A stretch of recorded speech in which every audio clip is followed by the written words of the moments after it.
بألف ألف خير وأنتم عم تشوفوا فيديو اليوم. يعني بقيان كم يوم بس وبيهل علينا شهر رمضان. هذا الفيديو رح يكون فيه الأشياء البسيطة اللي أنا بحضرها لحتى بالفريزر وبالثلاجة لتساعدني خلال قلت لكم أول أسبوعين بشهر رمضان أو أول أسبوع. إن شاء الله يا ربي كل عام وأنتم بألف خير وينعاد عليكم باليمن والبركات والله يفرجها على أهلنا بغزة.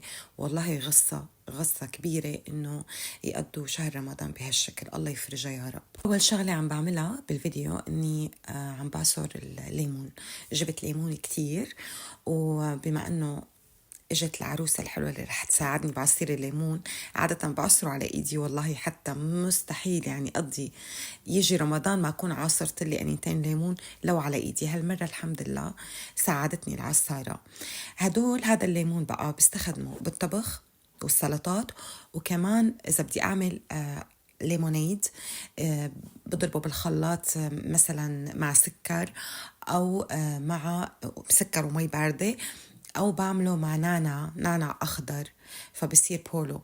يعني بستخدمه كتير الليمون برمضان. من بعد ما أعصرهم بفضيهم بأناني وبغطيهم كتير منيح وبحطهم بالثلاجة تحت، يعني مو بالفريزر، بيقعدوا تقريبا شهر.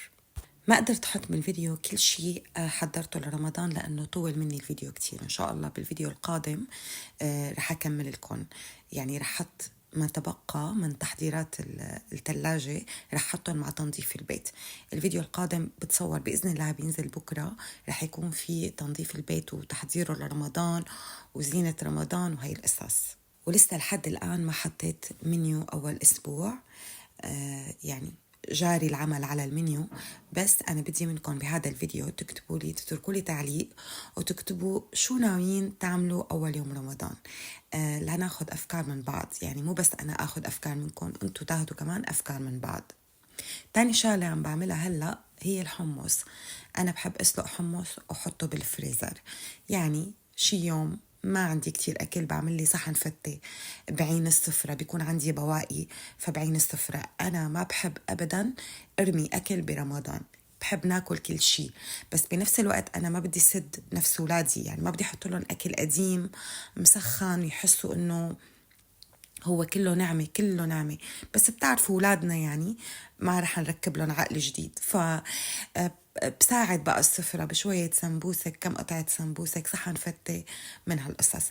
فنقعت الحمص من قبل بيوم مثل ما شفتوا، نقعته بيكربونات الصوديوم، حطيت بيكربونات الصوديوم نقعتهم. إذا بدكم الحمص يكون له قرشة فما تحطوا بيكربونات الصوديوم، بس أنا بدي إياه مستوي مهري، نحن هيك بنحبه كرمال الفتة، وكرمال إذا بدي أعمل حمص بطحينة يكون طحنه سهل علي. فأنا بنقعه ببيكربونات الصوديوم، تاني يوم الصبح بغسله من المي اللي نقعته فيها وبحطه على النار. بقى مجرد ما يغلي بنوس النار بغطي وبتركه يستوي على مهله. بعدين بفرده بصينية ليبرد وبحطه بعلب، ومثل ما شايفين كل علبة كتبت عليها شو موجود فيها. ثالث شغلة عم حضرها هي الكبة، بس هالمرة أنا ما رح أكبكب راس الكبة وحطهم بالفريزر. عندي ضغط كتير، عندي شغل كتير، فماني حابة إنه يعني اتعب جسمي. فاللي رح اعمله اني رح اعمل عجينة الكبة ورح اعمل حشوة الكبة وحطهم بالفريزر كرمال طبعا رح اقسمهم على اجزاء. كل ما بدي جزء، يعني كل ما بدي اعمل مثلا كبة مقلية بنزل صحن عجينة كبة وصحن حشوة كبة، بيدوبوا قبل مثلا بكم ساعة، بكبكبها وبقليها وبتطلع كأنه هلأ طاحنينها. أنا هون عم بعمل الهبرة اللي بنحطها لعجينة الكبة. هي عبارة عن لحمة ما فيها عروق، الهبرة بتكون لحمة ما فيها عرق أبدا. بتطحنوها مع تلج، لما بتطحنوها مع تلج كتير منيح بتصير مثل المرهم مثل الكريم. هذا هو قوام الهبرة تبع الكبة. ليش بنعمل هيك؟ هذا القوام بيخلي البرغل يمسك، يعني بيخلي العجينة كلها تصير عجينة ماسكة وسهل التعامل معها. فيكن على فكرة تعملوا الهبرة هيك مثل ما أنا عملتها وتشيلوها تفرزوها، ولما بدكم تعملوا الكبة تنزلوها وتخلطوها مع البرغل. بس أنا هذا اليوم كنت بدي أعمل فيه البرغل، بدي أعمل فيه عجينة الكبة كاملة. فأنا تقريبا عندي تقريبا كيلو برغل أو كيلو وشوي، ضفت فوق الكيلو شي كاسة. حطيت عليهم 3/4 الكيلو هبرة. يعني هي أكيد ما في يحط كيلو بكيلو لأنه بتبطل تقرش الكبة. يعني إذا حطيتوا لكل كيلو برغل كيلو هبرة بتبطل تقرش الكبة. للبنية فيكم تحطوا كيلو برغل وكيلو هبرة، بس للمقلية يفضل الكيلو ياخد له نص كيلو كرمال تطلع قرشة البرغل. هون عم بعمل الحشوة، حشوة الكبة بقى. ما بقلي اللحمة وبعدين بضيف البصل، ولا بقلي البصل وبعدين بضيف اللحمة، بقليهم مع بعض. يعني بحط السمنة، بحط البصل واللحمة مع بعض، بقلبهم وبضل كل شوي بقلب فيهم ليتفرفطوا. بحط بقى بهاراتهم، ملح فلفل بهار، وبقلبهم وبغطيهم لحتى تستوي اللحمة 100%. خاصة إذا عم نعمل كمية كبيرة من اللحمة فلازم نعطيها وقتها لحتى تستوي وتنشف ميتها 100%. بعد ما تستوي تماما رح أخذها صفيها، صفيها كتير منيح من السوائل اللي فيها. فرح حطها على مصفاية تنزل كل السوائل اللي فيها، اتركها تنزلها كلها. وبعدين حتى يعني استخدمها، لأنه أصلا ما في استخدمها ساخنة، فلبين ما تبرد بتكون نزلت كل السوائل اللي فيها. هاي السوائل اللي فيها بتنزع الكبة، يعني بتنزع لكم عجينة الكبة. لما تفتحوا الكبة وبتحشوها وبتجوا لتسكروها بتلاقوها عم تفرط من إيديكم. لهذا السبب، للسبب إنه في سوائل كتير.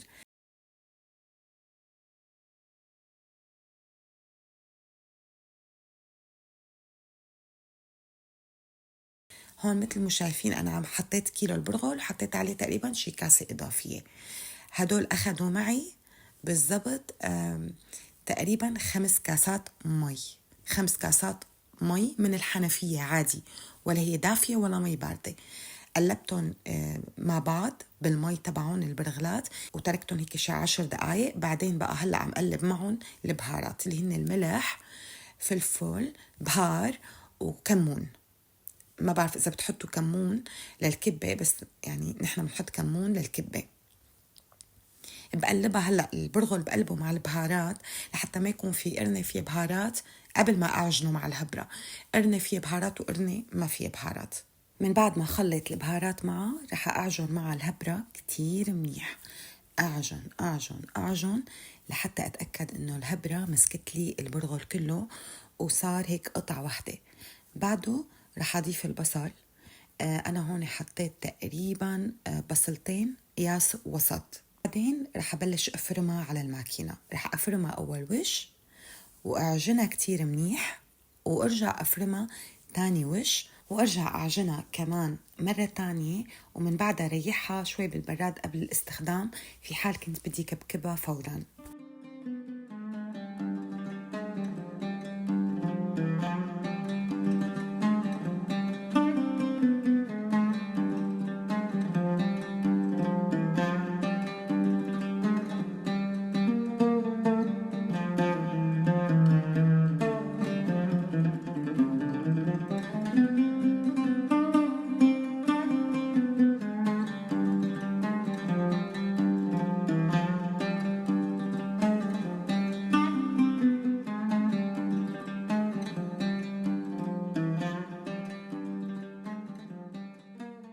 رح أفضي العجينة مثل ما هي، مثل ما نكون شايفين هيك بالصحون التفريز.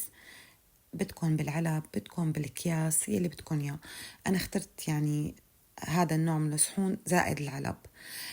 فرح أحطهم هيك وبعدين بإيدي بالإيدي بالمي وأمسح الوش لحتى هيك زبط سطحهم. يعني غطي العلبة، اكتب عليها إنه هي فيها عجينة كبة وحطها بالفريزر. أنا هدول مخصصتهم بس إذا بدي أعمل كبة مقلية جنب السفرة. أما إذا في شي يوم بدي أعمل فيه سفرة كباب فرح أعمل كبة تازة، يعني رح أطحن واشتغل تازة. أما هدول أنا مخصصتهم بس لعين فيهم السفرة. والحشوة كمان رح أفرزها بنفس الطريقة. الحشوة من بعد ما بردت عندي كتير منيح فرمت عليها جوز، قلبتها مع الجوز، وهلأ عم فضيها كمان بعلب. يعني يوم اللي بدي أعمل كبة رح أنزل صحن عجينة وصحن حشوة من قبل بوقت، وبعدين يدوبوا وبلش كبكب وإقلي على السريع. ما بدها أي لبكة.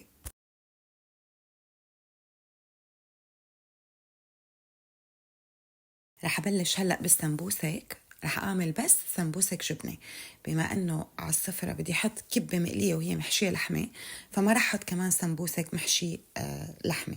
هون كده عم فرجيكم أنواع الجبنة اللي بستخدمها. إذا حابين تاخدوا لقطة شاشة، بستخدم الموتزاريلا، بجيبهم من عند الليدل، الموتزاريلا البيضة الدوائر، وكمان الموتزاريلا الصفراء المبروشة.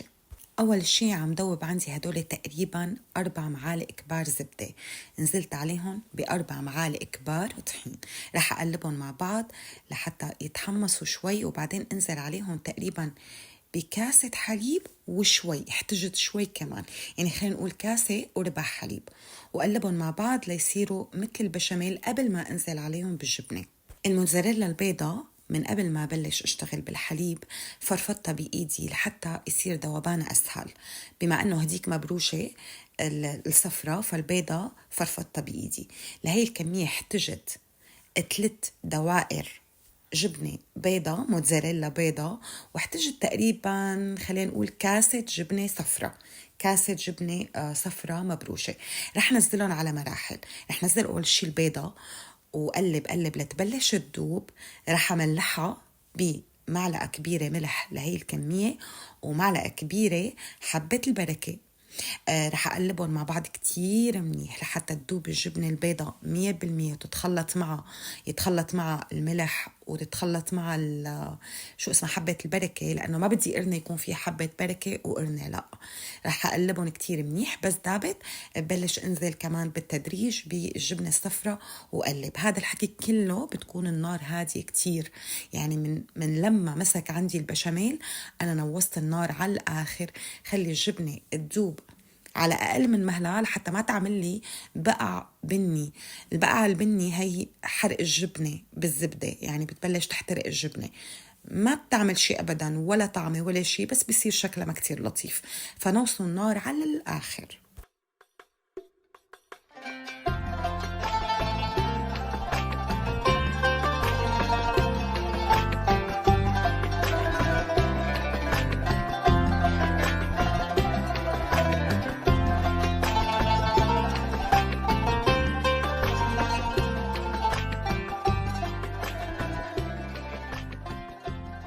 رح أفضي الجبنة هلأ بوعاء كبير كرمال تبرد بسرعة، وبس تاخد حرارة المطبخ يعني تصير دافية بحطها بالبراد مشان يصير سهل علي تشكيلها، لأنه بدي شكلها لدوائر مشان سهل علي حشوة بقلب السمبوسك. هلأ رح نعمل عجينة السمبوسك. أنا هون عاملة كيليين طحين، فهدول العيارات اللي عم قولهم هلأ هن لكيليين طحين. طبعا فيكن إذا عملتوا كيلو طحين بتحطوا نص العيارات. كيلين الطحين حطيت عليهم 4 معالق كبار نشا، حطيت عليهم معلقتين كبار ملح، ومعلقة كبيرة بيكنج باودر. رح أكتب لكم أكيد المقادير بصندوق الوصف. وهون عندي 3 معالق كبار سمنة، دوبتهم على النار وتركتهم ليبردوا شوي، وبعدين حطيتهم فوق الطحين، قلبتهم مع الطحين كتير منيح، ورح أبلش أنزل بالمي بالتدريج. هون عندي أنا كيلين الطحين أخدوا تقريبا معي 4 كاسات مي ونص، يعني انتوا انزلوا بالتدريج لأنه حسب نوع الطحين اللي عندكم. أنا هذا الطحين لجميع الاستعمالات أخذ معي تقريبا 4 كاسات ونص مي. المي ولا هي دافية يعني ساخنة ولا هي باردة.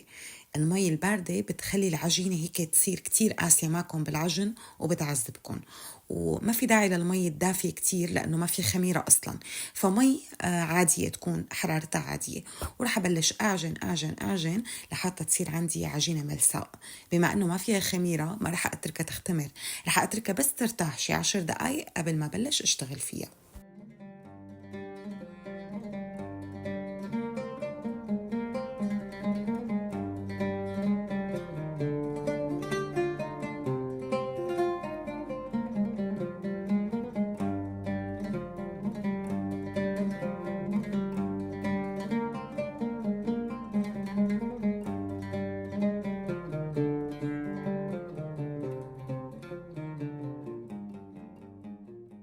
رح نعمل السمبوسك بأسرع طريقة، يعني بدكم تقولوا رح نعمل سمبوسك بالجملة.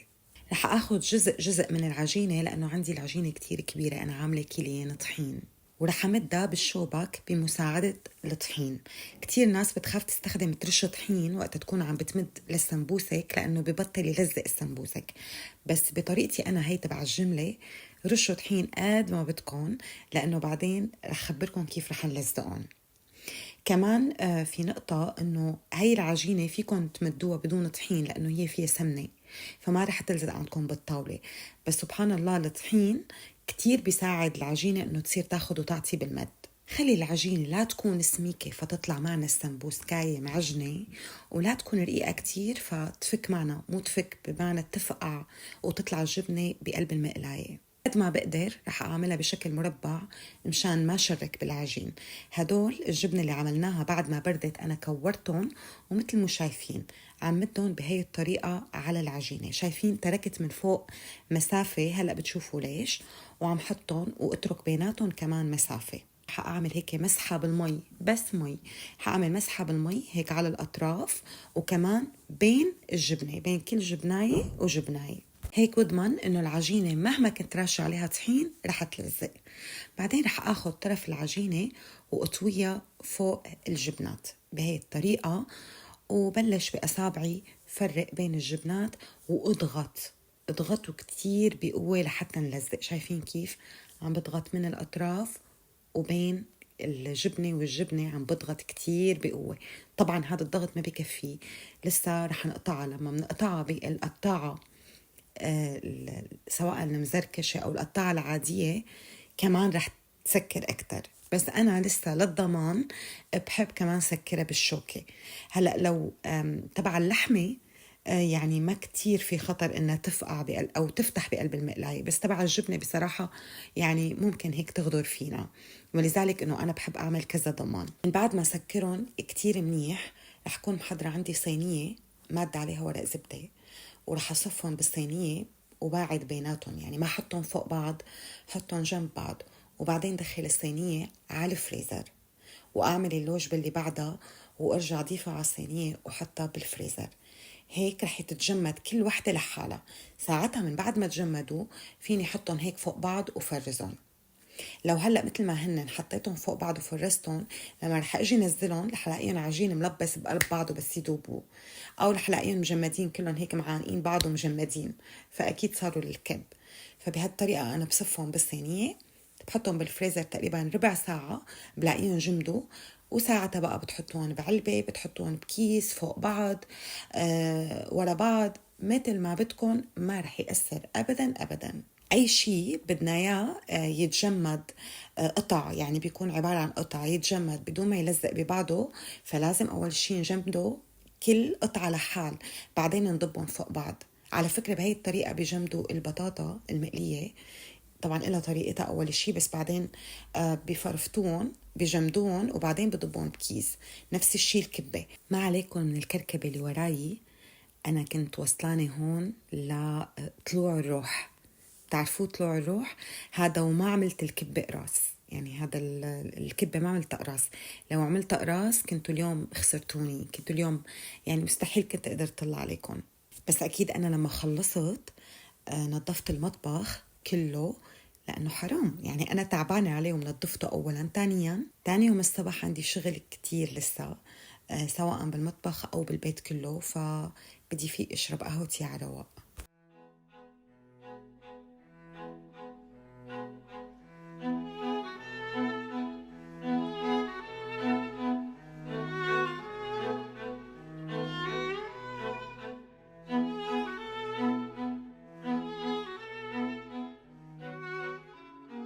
وحان الآن بتوقيت الهلوش موعد فنجان القهوة اللذيذ لذيذ لذيذ بعد هالتعب. طبعا هذا الحكي تاني يوم الصبح، لأني خلصت شغلي تقريبا 2-3 بالليل، وحطيت راسي ونمت، وفقت الصبح عملت قهوة وفطرت على السريع كرمال بلش صور لكم الفيديو اللي بعده. بس فايقة مرتاحة لأني ما نمت إلا والمطبخ عم يضوي ضوي، لأنه بعرف إنه عندي شغل تاني يوم، فما نمت إلا لحتى نظفت المطبخ وأخذت حبة بارستامول وحطيت راسي ونمت. وإذا بعدكم معي وما هربتوا وعم بتشوفوا الفيديو، ما تنسوا بذكركم إنه تكتبوا شو ناويين تعملوا أول أيام رمضان أو أول يوم برمضان، كرمال ناخد أفكار من بعض ونعمل منيو غنية ويعني مشكل ملون. تعالوا هلأ نشرب قهوتنا وناكل فطورنا وفرجيكم الفريزر كيف صارت، وتذكروا إني بحبكم كتير كتير كتير كتير فوق ما بتتخيلوا، وأنا بشوفكم إن شاء الله بفيديو كتير قريبا. باي باي.